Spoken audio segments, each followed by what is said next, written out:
Miss Justin. Hello. Hi, anong gagawin natin? Haircut and hair color. Okay, for the cut muna, how short?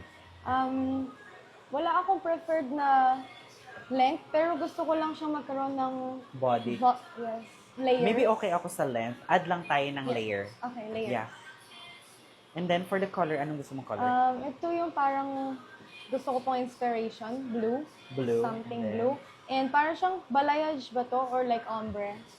Yeah, parang ganyan. Closer. Ano din po yung much better sa akin. Before kasi ganito yung color ng hair ko, pero faded siya na darker blue. So, any Yan type kasi of... pastel. Mabilis Okay. mag-wash Yes. out yan. So, kung ano po yung mas okay sa akin, pero nasa blue section. Okay tayo mas mag-darker blue. Okay. Keep natin yung natural dark Okay. mo. Si Glyda, siya yung mag-assist.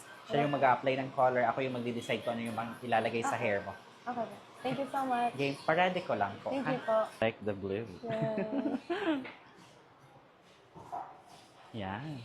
So beautiful. Yeah, ang ganda. Very satisfied. Yeah, thank you. Thank you so much po. Definitely, I will go back po for my haircut. Yeah, Yung mas sure. shorter. Pag-isipan mo yung Yes layer kasi po. maka-cut off natin lahat ng mga Yes. more on light sa ilalim. Eh. Yeah. Pag na Fade na cherish lang. ko na po siya, yes. Yeah, okay.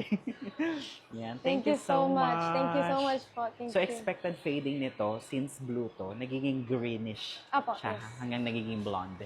Yeah. Thank, Thank you so much. Pero kung may mga blue shampoo ka, pwede mo siya gamitin.